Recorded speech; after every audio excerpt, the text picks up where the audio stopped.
j'étais pas musicien, ma foi, j'ai beaucoup de mal à m'imaginer faire autre chose, franchement, parce que la musique, ça a été toute ma vie.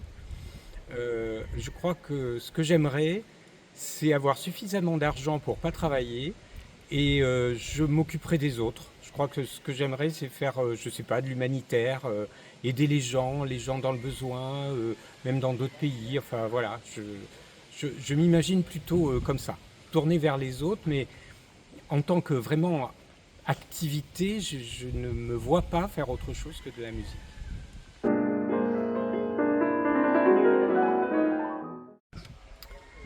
Alors, un des conseils que je retiens vraiment toujours, avant les concerts, et je le dis également à mes élèves, c'était ce que me disait mon professeur de piano au Conservatoire de Nice, Madame Delbert-Février, qui était une femme absolument exceptionnelle.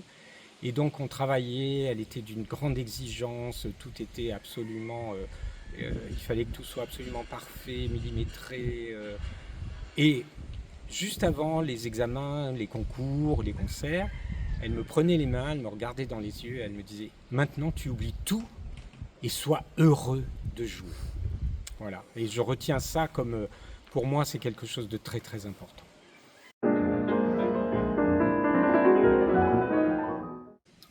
Ah, ma foi, en ce moment, je suis un peu dans l'opéra, parce que j'ai toujours adoré la voix. J'adore l'opéra, j'ai toujours adoré la voix.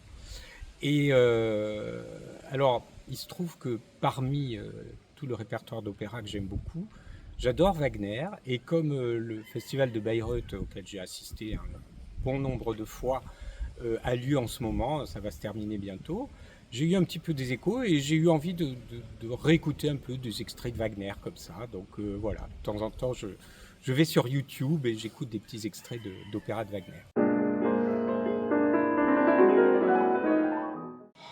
Alors là, c'est très difficile parce que j'aurais envie d'en citer des centaines.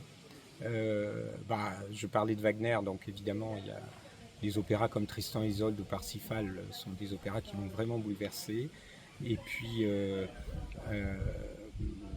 j'adore Schumann. Donc, chez Schumann, il y a des choses pour piano, bien sûr, que j'ai joué moi-même, comme la fantaisie, mais aussi des grands cycles de leaders comme Les Amours du poète, qui m'ont bouleversé. Et puis, dans la musique française, bien sûr, j'ai envie de citer tout Ravel parce que j'adore Ravel et que évidemment j'en joue beaucoup et en particulier en ce moment. Et tout chez Ravel me touche vraiment profondément.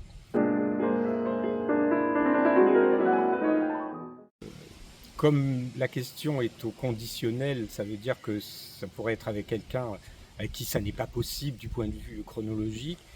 Donc il y a un pianiste qui me touche vraiment profondément, par-delà les décennies, parce qu'il est décédé il y a très longtemps, c'est Dino Lipati.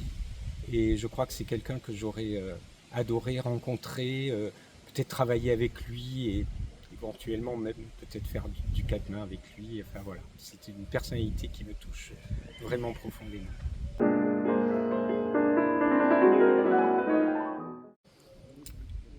Ah, c'est dur en un seul mot parce qu'il faut vraiment que ce soit un seul mot parce que c'est la gentillesse, la générosité, l'accueil, la chaleur humaine. Voilà, c'est tout ça. Et j'ai vécu ça il y a 3 ans et je suis tellement heureux d'être de retour parce que dès la première seconde, je retrouve tout ça ici immédiatement.